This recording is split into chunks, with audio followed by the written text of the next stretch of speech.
प्रयास करना, जब जब जिस जिस महीने में जो जो प्रदोष पढ़ा करे, जब प्रदोष पढ़े, बन सके 1 बेलपत्र, बन सके 5 बेलपत्र, शमी पत्र, हरे मुंह,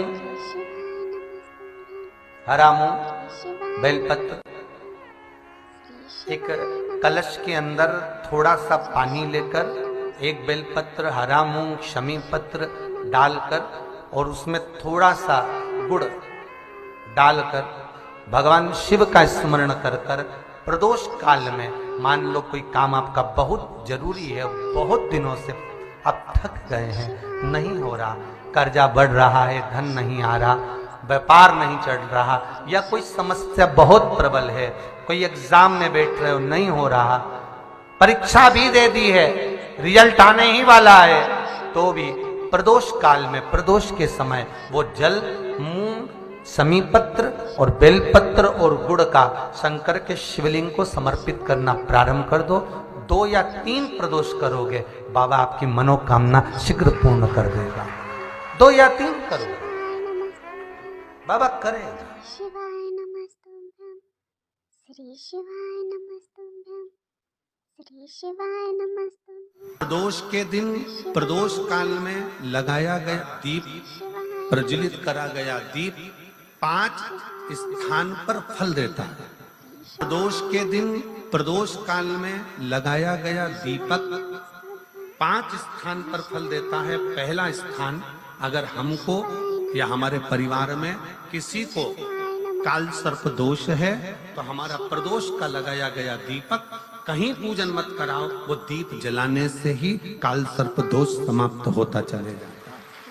दूसरा स्थान, पितृदोष।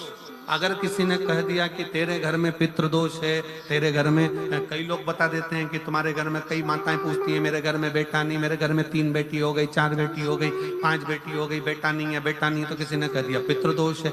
अब तुम शंकर जी की पूजन कर रहे हो, शंकर जी पे जल चढ़ा रहे हो, शिव की स्तुति कर रहे हो, तो किसी किसी की यहाँ 3 बेटियों के बाद, 4 बेटियों के बाद, एक माता ने तो लिखा है कि उसके यहाँ 2008 में उसके घर में लड़की ने जन्म लिया था, या 2008 में उसके घर में बच्चे ने जन्म लिया था, लड़की। उसके बाद फिर लड़की ने जन्म लिया, और उसके बाद उसके घर में कोई पुत्र का योग नहीं बना। तब उसने प्रदोष के समय पर शाम को दिया लगाना प्रारंभ करा, और 2008 में बच्ची जन्मी थी, और अब 2024 में उसके घर में लड़के ने जन्म लिया। कि प्रदोष काल का लगाया गया दीपक, प्रदोष काल, प्रदोष के दिन, प्रदोष काल का जो दीपदान होता है वो सरल नहीं होता, वो सहज नहीं होता, 5 स्थान की पूर्ति करता है। पहला स्थान किस चीज के लिए? काल सर्पदोष के लिए। दूसरा पितृदोष। कैसा भी तुम्हें कोई पितृदोष बता दे, कितना भी तुमसे कोई कह दे कि तेरे घर में पितृ का दोष है, तेरे घर में ये दोष है, अगर आप प्रदोष के दिन, प्रदोष काल में, अर्थात सूर्य अस्त के समय के 2:45 तक का जो समय होता है, 2 घंटे के समय का, उसके अंतर्गत अगर आप प्रदोष काल के समय में भगवान शंकर को दीप लगाने के लिए अगर पहुंचे हो, तो वो आपको फल देगा ही, पितृ दोष का निवारण होगा ही, चाहे तुम कुछ करो चाहे मत करो, और पितृ की शांति करा दे। दूसरे नंबर पर है पितृदोष। तीसरे नंबर पर है वास्तु दोष। हमारे घर का, अब एक बहुत सावधानी से श्रवण करने वाला विषय है, वंश की वृद्धि नहीं है। 30 वर्ष शादी के हो गए, 40 वर्ष शादी के हो गए और औलाद है ही नहीं। डॉक्टर ने भी हाथ नीचे कर दिया, टेस्ट पे भी करवाया, IVF करवाया, सब कुछ तुमने करवा लिया, तो भी औलाद नहीं है। तब आखिरी में एक काम चालू करो, प्रदोष का दिन दोनों पति पत्नी व्रत चालू कर दो प्रदोष का, और प्रदोष काल में शाम के समय जाकर एक ही दिए में 2 लंबी बाती जानते हो ना, रुई की लंबी कपास की बाती 2, और दोनों बाती एक ही दिए में रखकर पति पत्नी दोनों उसको प्रज्वलित करना प्रारंभ करें। बाबा संतान देकर ही रहेगा, औलाद आएगी ही। दीप की जो बाती में अंतर आ जाता है, एक गोल बाती में और लंबी बाती में अंतर आता है, बहुत अंतर आता है। पितरों के लिए गोल बाती का प्रयोग बहुत कम होता है हमारा, देवी जी के लिए, माता रानी के लिए, जगत जननी के लिए गोल बाती का प्रयोग बहुत कम होता है महाराज, ध्यान रखिएगा। एक पितृ के लिए, एक जगत जननी जगदम्बा दुर्गा भवानी के लिए गोल बाती का प्रयोग कम होता है, लंबी बाती का प्रयोग ज्यादा होता है। क्यों? क्योंकि हमारे घर की कुल देवी और हमारे घर के पितर हमारे वंश की वृद्धि करें, इसलिए लंबी बाती रखी जाती है, जिससे हमारा वंश बहुत लंबा चले, बहुत उन्नति की ओर बढ़े, इसलिए लंबी बाती का प्रयोग किया। शिव महापुराण की कथा कहती है 5 जगह पर हमारा जलाया गया एक दीप जो प्रदोष के दिन प्रदोष काल में लगाया जाता है, 5 जगह पर भारी पड़ता है। पहले नंबर पर जम के बोलते जाओ, काल सर्पदोष। दूसरे नंबर पर पितृदोष। तीसरे नंबर पर घर का वास्तु दोष। हमारे घर में कितना भी वास्तु दोष है, कोई ने कह दिया यहाँ बाथरूम नहीं बनना थी, यहाँ पर शौचालय नहीं बनना था, यहाँ सीढ़ी नहीं बनना थी, वो सीढ़ी वहां बनना थी, ये सीढ़ी वहां बनना थी।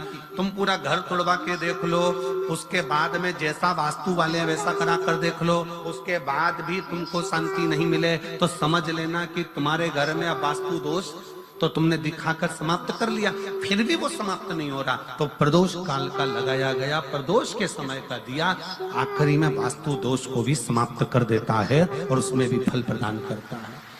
काल सर्प दोष, पितृदोष, वास्तु दोष। चौथे नंबर पर 1 रुपया कमाया, 1.25 रुपये खर्च हुआ, पैसा आया गया, ये चौथे नंबर का। व्यापार में थोड़े दिन दुकान अच्छी चली, थोड़े दिन बैठ गए, थोड़े दिन काम चला, थोड़े दिन बैठ गए, गाड़ी चली थोड़े दिन फिर बैठ गए, अर्थात हमारी फैक्ट्री थोड़े दिन चली फिर बैठ गए, कहीं ना कहीं तकलीफ, थोड़े दिन खाते थोड़े दिन रोते वाला चल रहा है। तो प्रदोष काल का, प्रदोष के समय का दिया इस दुख को समाप्त कर कर रेगुलर एक जैसी सांझी, एक जैसी लक्ष्मी की वृद्धि करते चले गए, प्रदोष काल का। और 5वें नंबर का प्रदोष काल का दिया, प्रदोष समय का दिया 5वें नंबर पर रोग का निवारण, रोग निवारण।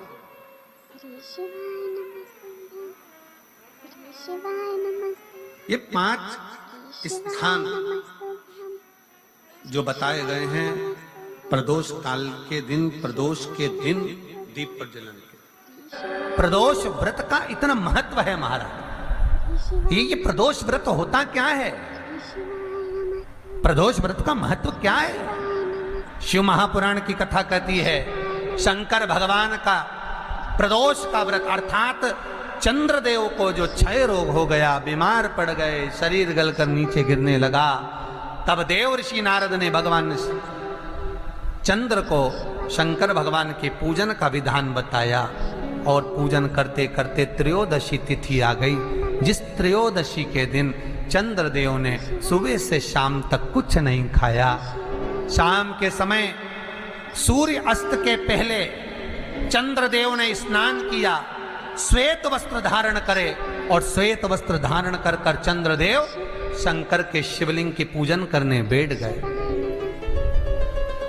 शंकर भगवान के शिवलिंग की पूजन जब चंद्रदेव ने करी, हाथ में अक्षत लेकर चंद्रदेव ने शंकर को समर्पित करे, ओम उमापति नमः कहकर जब चंद्रदेव ने शिव को समर्पित करे, भगवान शंकर त्रयोदशी के दिन प्रदोष समय में, प्रदोष काल में प्रकट हो गए और प्रकट होकर बोले, ऐ चंद्र, तुमने आज मेरा अनुरोधन किया है, आज मेरा स्मरण किया है, जाओ आज त्रयोदशी के दिन प्रदोष काल में मैं तुम्हारे शरीर को स्वस्थ करता हूं।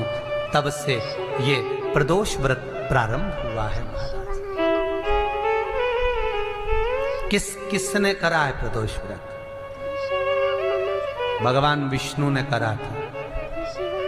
जब घोड़े का मुंह लगा हयग्रीव अवतार, लक्ष्मी जी हंस दी थी तो घोड़े का मुंह भगवान विष्णु का लगा, तब भगवान विष्णु ने प्रदोष व्रत करा था। भगवान विष्णु प्रदोष व्रत 11, 26 अवश्य करना चाहिए, या तो 11 करो या 26 करो, करना चाहिए। प्रदोष कोई साधारण सा व्रत नहीं है, प्रदोष कोई निम्नता व्रत नहीं है, सहजता का। एक एक प्रदोष का महत्व शास्त्र वर्णन करता, शिव महापुराण कहती है एक एक प्रदोष का महत्व। एक एक प्रदोष। सोमवार की अगर प्रदोष पड़ती है, बहुत ध्यान से सुनना महाराज, सोमवार की प्रदोष पड़ती है तो शंकर भगवान कैलाश पर निवास करते हैं। मंगलवार की प्रदोष पड़ती है तो शिव काशी में निवास करते हैं। बुधवार की प्रदोष पड़ती है तो शिव रजत भवन में निवास करते हैं। गुरुवार की प्रदोष पड़ती है तो शिव गंगा के स्थल पर निवास करते हैं। शुक्रवार की अगर प्रदोष पड़ती है तो शिव नीलकंठ पर विराजमान होते हैं। शनिवार की अगर प्रदोष पड़ती है तो शिव शमी के वृक्ष के नीचे रहते हैं। और रविवार की जब प्रदोष पड़ती है तो शिव बेलपत्र के पेड़ के नीचे निवास करते हैं। महाराज ये एकादशी शंकर से कह रही है कि आपका स्थान ये नहीं कि आप कैलाश पर मिले, उस बार को, उस तिथि के दिन, उस अनुकूल।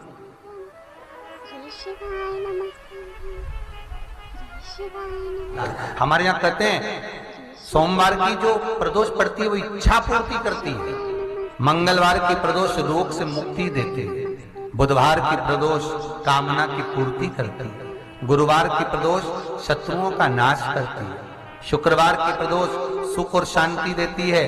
शनिवार की प्रदोष संतान का सुख देती है। और रविवार की प्रदोष जो काम दुनिया में कोई नहीं कर सकता वो अचूक फल की प्राप्ति रविवार की प्रदोष करा देती है। महाराज ऐसी प्रदोषों का नियम वर्णन किया चाहिए। भगवान कहते ठीक है तू थोड़ी देर खड़ी रह। एकादशी सम्मुख खड़ी हुई।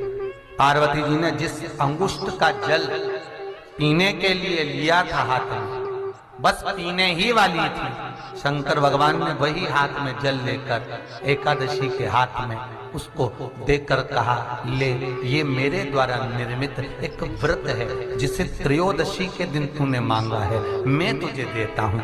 आज इस व्रत का फल मैं तुझे प्रदान करता हूँ। अब तू जिस जीवात्मा को लेकर जाएगी उसका पाप प्रबल नहीं होगा।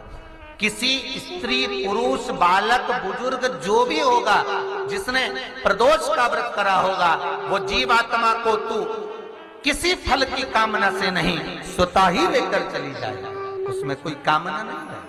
बन सके जीवन में 11 प्रदोष या 26 प्रदोष करने के बाद आप उसका उद्यापन कर विराम भी दे सकते।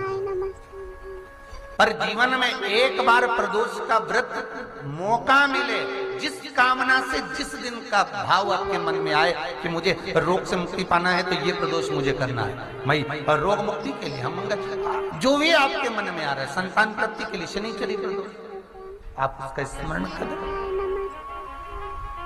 फिर लिखा शिव महापुराण में, बड़ा सुंदर लिखा वेदव्यास जी ने, मान लो आप प्रदोष नहीं कर सकते,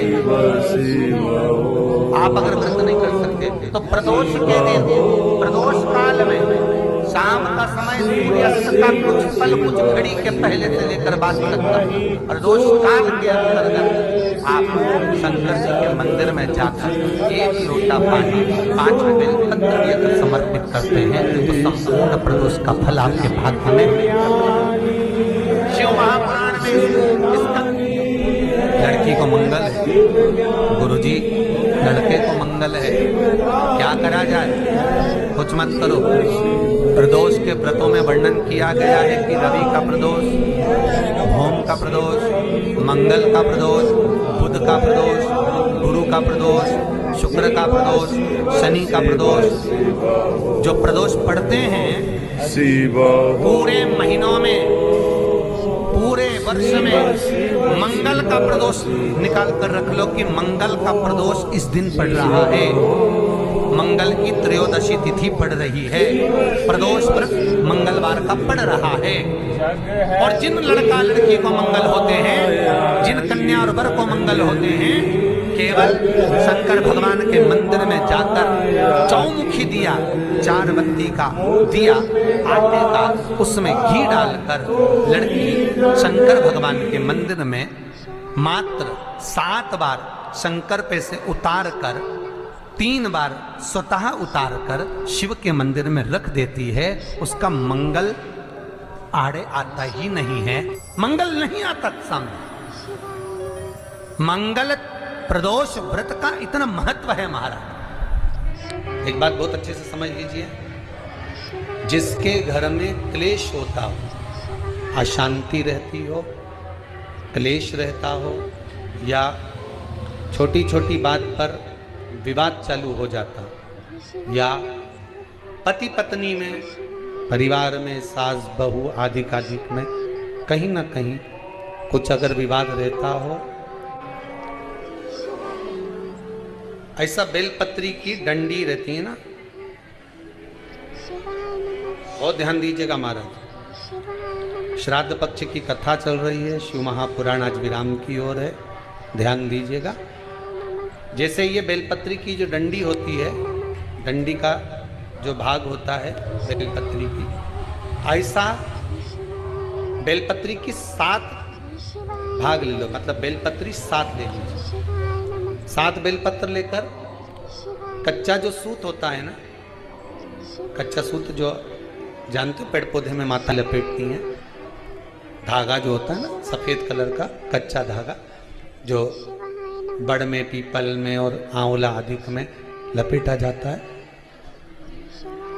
कच्चा सूत, उसको शंकर भगवान और माता पार्वती का स्मरण कर कर नंदी के, जो नंदी होता है, नंदी के राइट भाग में, नंदी का एक पांव ऊंचा होता है, आपने देखा होगा आगे का पांव ऊंचा होता है, बैठते समय नंदी का एक पांव ऊंचा, एक पांव नीचे की हो जाता है। तो नंदी का जहां पांव ऊंचा है उस ऊंचे पांव के पास में बैठना है।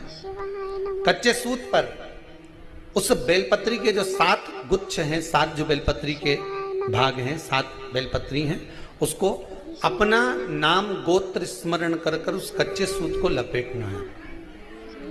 महाराज लाल कलर का चंदन उस बेलपत्री के पत्ते में जो अग्रभाग होता है, सबसे आगे का भाग, 7 में लाल चंदन लगाना है।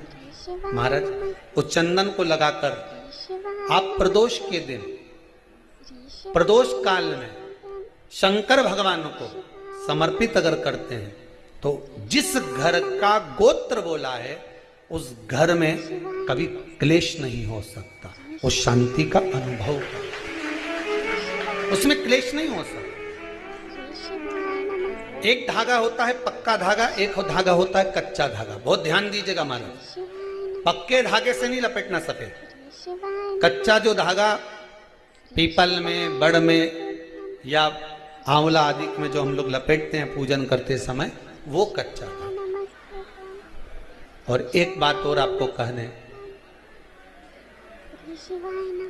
ध्यान दीजिएगा, अगर मान लो किसी पति पत्नी का तलाक तक की नौबत हो गई और तलाक नहीं कराना है, आपस में वापिस प्रेम बढ़ जाए, छोरी वापिस घर में रहे, बेटा उसको रखे, बहू रहे, आपस में प्रेम बढ़े, वो भले मायके चली गई हो, वो भले लड़का छोड़कर चले गया हो, अकेली रह रही हो और चाहती है कि मैं पति के साथ रहना है, तलाक नहीं होना चाहिए, हम दोनों में प्रेम रहे, वो संभाले मेरे को भी और मैं भी आदर करूं, वो भी आदर करे। तो मेरा निवेदन है, कच्चा जो सूत होता है, कच्चा जो धागा होता है, नंदी के ठीक पीछे बैठकर कोई साथ में आपके परिवार का कोई व्यक्ति चले जाए और हस्तकमल को, जिसको अपने परिवार में वापिस रहना है, उस स्त्री हो या पुरुष हो, दोनों में से कोई भी नंदी के पीछे बैठकर, सोमवार की जिस दिन अष्टमी पड़े उस दिन नंदी के पीछे बैठकर हाथ को ऐसा बंद करना है, हाथ में एक बेलपत्री रखना है, सीधी सीधी बंद कर कर 7 बार उस हाथ पर कच्चा सूत लपेट देना है, उस सूत को वापस निकाल लेना है, बेलपत्री के साथ, बेलपत्री के साथ में, और बेलपत्री को तो अपने पास में रखना। सबसे पहले माता पार्वती का जो हस्तकमल ऐसा होता है शिव मंदिर में, उस हस्तकमल में वो सूत जो आपके हाथ से निकला है वो उसमें डाल देना है, माँ जगत जननी से प्रार्थना कर कर, और जो बेलपत्री आपने संबंध को जोड़ने के लिए अपने हाथ में ली है वो शंकर भगवान के कटी भाग में, फिर निवेदन करूंगा कटी भाग को समझ लीजिए। ये शिवलिंग रखा है, जहां पर शंकर भगवान का शिवलिंग, माता पार्वती जी के हस्त कमल पर जो शिवलिंग रखा है, ये भाग कटी भाग कहलाता है। इस जगह पर जहां शंकर और पार्वती का मिलन हुआ है, उस जगह पर उस बेलपत्री को रख देना। महाराज ज्यादा से ज्यादा 3-4 महीने लगते हैं, दोनों में वापस प्रेम बढ़ जाता है, दोनों एक हो जाते हैं। तलाक तक बात चल भी रही हो तो वो तलाक समाप्त हो जाता है। प्रेम, करुणा, आसक्ति, स्नेह बढ़ जाता है।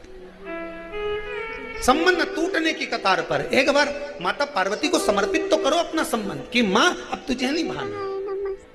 माना मैंने अपशब्द कह दिया होगा, माना मेरी गलती होगी, थोड़ी गलती उनकी भी होगी, पर दोनों की गलती है माँ, अब इस संबंध को तुझे निभाना। जब कच्चा सूत माता के हाथ में रखो तब माता को विनती करना, इस संबंध की डोरी अब तेरे को दे दी। दीन बंधु दीनानाथ मेरी डोरी तेरे, अब ये डोरी मैंने तुमको दे दी, अब ये संबंध आपको निभाना है, अब ये संबंध मेरा। एक प्रयोग जरूर कर देखना, जिस दिन घर में क्लेश हो रहा हो, भाइयों में आपस में झगड़ा हो रहा हो, देवरानी जेठानी में झगड़ा हो रहा हो, सास बहू में झगड़ा हो रहा हो और शांति हो ही नहीं रही, बहुत प्रयास कर लिया तुमने कि शांति नहीं हो रही, तो प्रयास करो प्रदोष के दिन एक बेलपत्र लीजिए। श्री शिवाय नमस्तुभ्यं, श्री शिवाय नमस्तुभ्यं, श्री शिवाय नमस्तुभ्यं। प्रदोष के दिन बेलपत्र लेकर अपना जो परिंडा होता है, परिंडा जानते हो, मटका, हंडा, जहां पानी भरते हो, पितरों का स्थान, उस परिंडे को बेलपत्र छुआकर उस बेलपत्र को शंकर भगवान के ऊपर जो जलाधारी होती है, उस जलाधारी में इस डंडी को अपने घर का नाम गोत्र बोलकर उसको डाल दिया जाता है। एक लोटे पानी में थोड़ा सा शहद मिलाकर उस जलाधारी में भगवान शंकर का भृंगेश्वर नाम लेकर चढ़ा दिया जाता है। शिव जी को चढ़ाया हुआ जल उस बेलपत्र को चढ़ाकर जाइए। कितना भी तेज झगड़ा हो रहा होगा, मात्र 10 मिनट के अंदर एकदम शांत हो जाता है, झगड़ा रह ही नहीं पाता।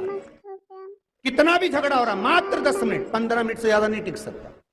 पत्र खाओगे शंकर जी के मंदिर की तो मुख में जीवान छार छार हो जाता है। बोलो सही है कि गलत? प्रतिदिन बेलपत्र खाओगे शंकर मंदिर की तो मुख में कई बार छाले भी पड़ जाते हैं। सत्य है कि गलत है? शिव महापुराण की कथा कहती है अति सर्वस्व वर्जते। आपको अगर बेलपत्र खाना है, हफ्ते में 2 खाओ, हफ्ते में 3 खाओ। मुंह में अगर छार छार हो रहा है, छाले पड़ रहे हैं, तो बेलपत्र को, शिवजी की चढ़ी हुई बेलपत्र को सुखाकर चूरा बनाकर इतनी सी चुटकी भर खा लिए, पानी पी लिए।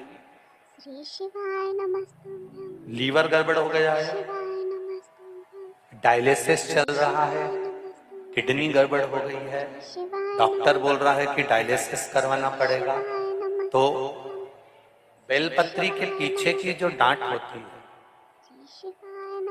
जिसको आप लोग तोड़ के फेंक देते हैं, वो बेलपत्री के पीछे की जो डांट है, ये ब्रह्मा, विष्णु